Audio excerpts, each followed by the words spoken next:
사도행전 23장 1절부터 11절까지 말씀입니다. 바울이 공회를 주목하여 이르되 여러분 형제들아 오늘까지 나는 범사의 양심을 따라 하나님을 섬겼노라 하거늘 대제사장 아나니아가 바울 곁에 서 있는 사람들에게 그 입을 치라 명하니 바울이 이르되 회칠한 담이여 하나님이 너를 치시리로다. 내가 나를 율법대로 심판한다고 앉아서 율법을 어기고 나를 치라 하느냐 하니 곁에 선 사람들이 말하되 하나님의 대제사장을 내가 욕하느냐. 바울이 이르되 형제들아 나는 그가 대제사장인 줄 알지 못하였노라 기록하였으되 너의 백성의 관리를 비방하지 말라 하였느니라 하더라. 바울이 그 중 일부는 사두개인이요 다른 일부는 바리새인인 줄 알고 공회에서 외쳐 이르되 여러분 형제들아 나는 바리새인이요 또 바리새인의 아들이라. 죽은 자의 소망 곧 부활로 말미암아 내가 신문을 받노라. 그 말을 한즉 바리새인과 사두개인 사이에 다툼이 생겨 무리가 나누어지니 이는 사두개인은 부활도 없고 천사도 없고 영도 없다 하고 바리새인은 다 있다 함이라. 크게 떠들새 바리새인 편에서 몇 서기관이 일어나 다투어 이르되 우리가 이 사람을 보니 악한 것이 없도다. 혹 영이나 혹 천사가 그에게 말하였으면 어찌하겠느냐 하여 큰 분쟁이 생기니 천부장은 바울이 그들에게 찢겨질까 하여 군인을 명하여 내려가 무리 가운데서 빼앗아 가지고 영내로 들어가라 하니라. 그날 밤에 주께서 바울 곁에 서서 이르시되 담대하라. 내가 예루살렘에서 나의 일을 증언할 한 것 같이 로마에서도 증언하여야 하리라 하시니라. 아멘. 계속해서 사도 바울의 예루살렘에서의 환난과 또 고통을 함께 봅니다. 그런데 우리가 인생을 살아갈 때 철학적이기도 하지만 우리가 왜 살아가야 되는지에 대한 질문에 답을 하는 인생이 우리 인간의 삶 아닐까라는 생각이 듭니다. 하지만 보통 모든 사람들은 내가 왜 살아가는지에 대한 답을 가지고 있지 않지요. 하지만 우리는 답이 있습니다. 우리가 오늘 하루 호흡을 하고 또 내가 이번 하나님이 우리에게 이런 올 한 해의 삶을 주시고 코로나 가운데에도 건강을 지켜주시면서 우리에게 교회를 떠나지 않게 하시고 늘 새벽을 깨우고 주님 앞에 나와 예배하게 하시는 하나님의 분명한 뜻이 있지요. 우리가 왜 삽니까? 주님의 영광 위에 사는 거지요. 우리의 삶의 목적이 뚜렷해야 합니다. 그래야지 무슨 일이 생겨도 방향을 잃어버리지 않고 내가 가야 될 목적지를 향해서 움직여갈 수 있는 거지요. 때로는 우리 삶에 고난이 옵니다. 괴로움도 오고요. 우리가 생각지도 못한 일들이 닥쳐올 때가 있습니다. 사도 바울이 그렇지요. 주의 음성을 따라 움직였습니다. 사도 바울은 좀 다른 것은 그가 가는 길에 고난이 있을 것을 분명히 말씀해 주셨지요. 그러면 보통은 하나님이 알려주신 그 뜻에 따라 이 길로 가면 안 되나 보다 하고 가지 않을 텐데 사도 바울은 오히려 그 환난을 당하는 것이 하나님의 뜻임을 사도 바울은 깨닫게 되어지고 많은 사람들의 만류에도 불구하고 예루살렘으로 들어가 맞기도 하고 또 체포당해서 채찍질을 당할 만한 위험까지 당하게 합니다. 그런데 오늘 본문에서 사도 바울이 예루살렘에 들어가 환난을 받는 이유를 하나님이 분명하게 알려주십니다. 환난 가운데 죽는 것이 하나님의 뜻이 아니라 환난 가운데 자포자기하고 거기서 그냥 죽임을 당하는 것이 끝이 아니라 로마를 봐야 한다는 하나님의 인도하심과 또한 뜻을 깨닫게 되어지고 하나님의 그 음성을 듣게 됩니다. 사도 바울이 고난 가운데 어떤 길을 가야 되고 또 이 고난을 통해서 주님이 인도하심이 어디에 있는지를 분명히 알았다라는 거지요.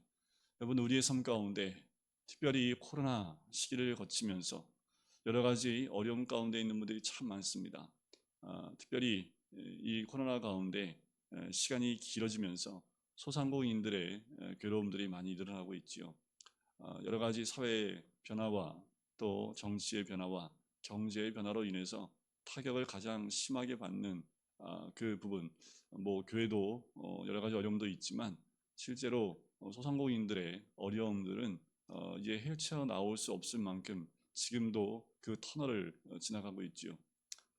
끝이 안 보이는 터널입니다. 이게 포기하게 되어지고 자포자기하게 되어지는 그 모습들을 많이 보게 됩니다. 결국 거리로 나와서 이 무건으로 혼자서 개인 시위를 여러 명이 함께 펼치는 일까지 할 수밖에 없는 상황까지 가게 되지요. 대표적으로는 얘기를 했지만 그 외에도 이 코로나를 지나가면서 어려움이 있는 사람이 한두 명이겠습니까? 그런데 이 어려움을 걸어가야 되고 이 괴로움과 어려움 가운데 있는 이유가 무엇인지를 알면 버틸 수 있겠지요. 예를 들면 이제 몇 개월만 버티면 괜찮다라는 뚜렷한 무엇인가가 있다면 아마 버텨낼 수 있을지 모르겠습니다.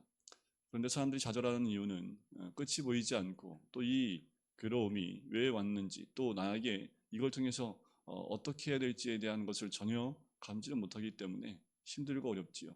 그 중에는 극단적인 선택을 하는 사람들도 있습니다. 그런데 우리의 삶 가운데 그리스도인들도 마찬가지입니다.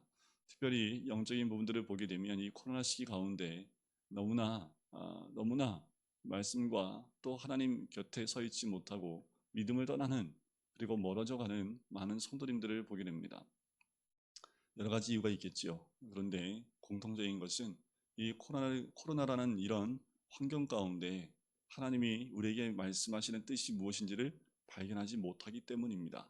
코로나가 우리 교회에게 또 각 개인에게 주는 메시지가 무엇인지를 정확히 알지 못하기 때문에 거기서 흔들리게 되어지고 또 우왕좌왕하고 또 눈에 보이지 않는 이 바이러스로 인해서 우리가 너무도 쉽게 믿음 가운데서 멀어져가는 선택을 나도 모르게 하고 있다라는 거지요.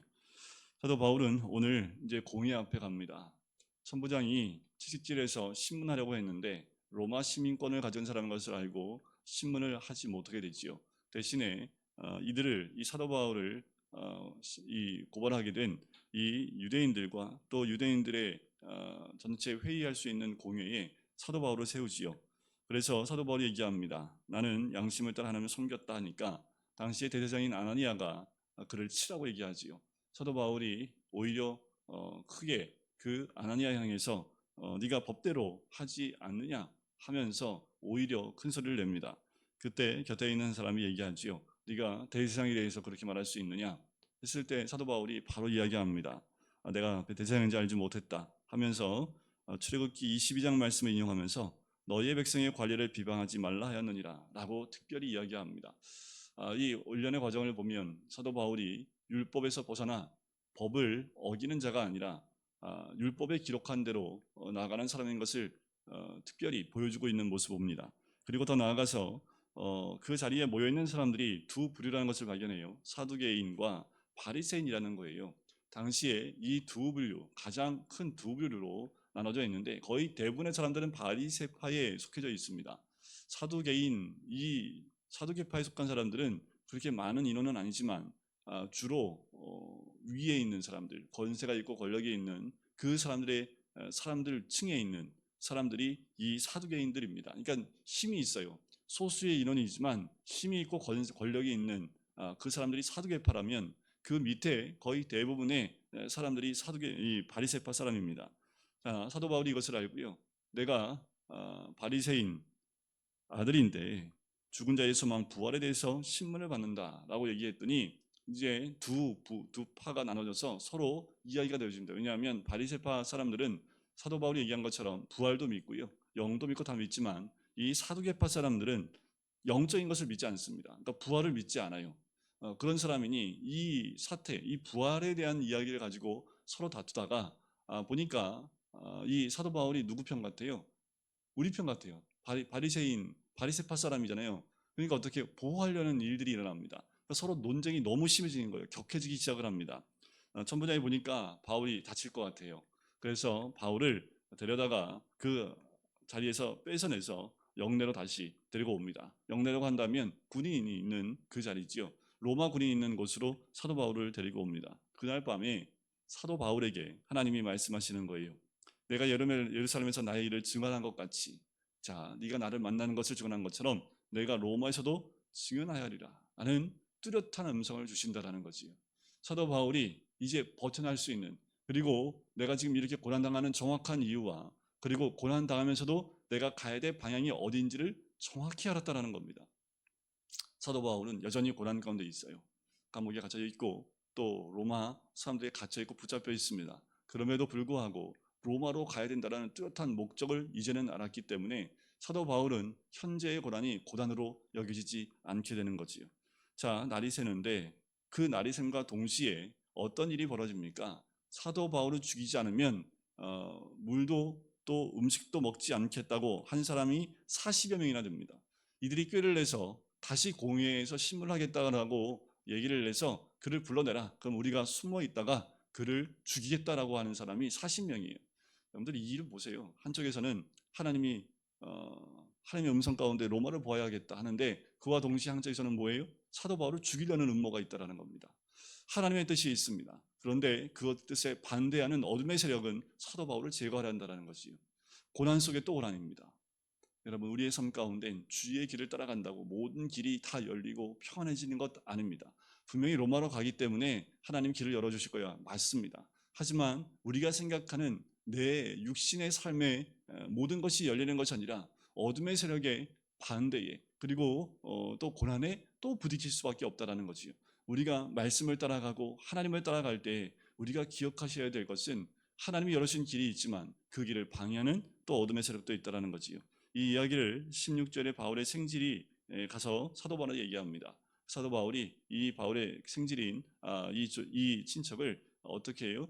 천부장한테 보내요. 천부장에 가서 똑같이 얘기를 합니다. 그랬더니 이 천부장이 이 얘기를 듣고 이제 백부장 둘을 부릅니다. 그래서 그 밤 제3시에 가이사랴까지 갈 보병 200과 기병 70명과 청병 200명, 도합 470명을 준비합니다. 지금 사도 바울은 죄인입니다. 호송할 때 그냥 뭐 한둘의 뭐 보병이나 기병까지 갈 필요도 없지요. 보병 정도만 붙여서 보내면 되는데 지금 이게 로마 시민권자니까 어떻게 해요? 470명의 자기가 천부장이니까 1000명의 부하를 데리고 있는데 거의 50%를 사도 바울을 지키기 위해서 군대를 일으킵니다. 대단하지 않습니까? 이런 위치까지 하나님이 만들어 주시는데 죄인의 신분이지만 사도 바울의 생명을 하나님이 세상적인 방법으로 이렇게 보호하시는 모습을 보게 돼요. 이번에 아프간에서 이제 미군이 완전히 철수했지요. 마지막 한 명까지 미국 시민을 다 데리고 철수를 하게 됩니다. 뭐 여러 가지 이야기가 있고 여러 가지가 있지만 그 탈레반이 아프간을 점령을 하고 카불이라는 그 도시를 수도를 점령을 했습니다. 근데 점령하지 못하게 하는 곳이 한 군데 있지요. 카불 국제공항입니다. 거기는 여전히 8월 한 달 동안 이 미군에 의해서 점령되어진 곳. 그래서 탈레반도 그곳은 공격하지 않는 곳으로 그래서 기한을 준 거지요. 어느 기간 8월 31일까지 그 기간 동안 미국인들을 다 데리고 나가라. 아마 암암리에 그런 이야기가 나눠졌던 것 같아요. 그래서 어저께 이제 신문에 보니까 마지막 이제 카불에서 떠날 때 마지막 한 사람 그 사람 보니까 투스타였더라고요. 그러니까 다 작전을 펼치고 마지막 비행기에 타는 모습을 찍었는데 그것이 이제 백전노장이라고 하는 투스타 별 두 마지막까지 해서 그 사람이 마지막 타는 모습을 사진에 담았더라고요. 그 모습을 보면서 한번 이런 생각도 들어요. 하나님께서 살려야 될 생명이 거기 있었나 보다. 사도 바울처럼 그 한 생명을 살리기 위해서 미군 전체를 움직일 수도 있겠구나라는 생각이 들어요. 사도 바울 오늘 본문에 사도 바울을 그 생명을 지키기 위해서 하나님이 470명의 군대를 움직인 것처럼 미군 전체를 움직여서 살려야 될 생명이 그 카불 국제공항 가운데 분명히 있었다라는 거지요. 그 아프간 시민들 가운데 그 국민들 가운데 탈출하지 못한 사람도 다수 많이 있는 것이 나와요. 하지만 이 모든 것을 통해서 하나님이 분명히 살려야 될 생명이 있으니까 미군이라는 그 군대를 일으켜서 하나님이 끝까지 그 생명을 인도하기 위한 하나님의 손길이지 않았을까라는 생각이 들어요. 그만큼 하나님은 우리의 생명을 천하보다 귀하게 생각하시는 줄 믿습니다. 그리고 또 한 가지는 뚜렷한 여러분들 삶의 목적이 있으면 그리고 사명이 있으면 죽지 않는다라는 겁니다. 살리신다라는 거예요. 아무리 어둠의 세력이 어떤 계획과 교묘한 작전을 핀다 할지라도 사명이 있으면 절대로 그 생명 죽이지 못하도록 하나님이 막으신다라는 거지.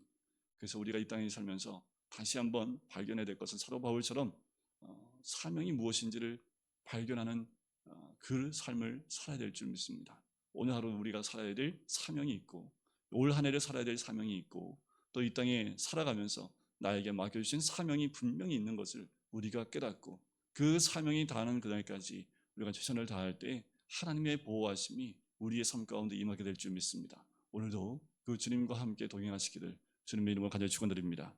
기도하겠습니다. 사랑의 주님, 사도 바울이 아버지 고난 가운데에서도 그 고난 가운데서 도망가지 않는 것은 분명한 뚜렷한 하나님의 음성과 또한 사명이 있는 줄 믿습니다. 반대로 그 사명 가운데 어둠의 세력은 사도 바울을 죽이려 하지만 그 가운데 또한 하나님은 그의 생명을 보존하시고 보호하시는 모습을 보게 됩니다. 아버지 하나님, 우리에게도 어떤 환란이 와도 흔들리지 아니하는 삶의 목적과 방향과 사명이 임할 수 있도록 또한 깨달을 수 있도록 인도해 주시고 매일 매 순간마다 그 사명을 위해서 달려나갈 수 있도록 사도 바울이 지혜롭게 행동했던 것처럼 또한 우리도 그런 지혜로 깨닫게 해주셔서 아버지 하나님, 이 땅 가운데서 나를 위한, 세상을 위한 것이 아니라 주를 위한 사명을 깨달아 또한 주의 나라와 영광 위에 쓰임받을 수 있는 주의 사람 될 수 있도록 축복하여 주시옵소서. 감사드리며 예수 그리스도의 이름으로 기도드립니다. 아멘.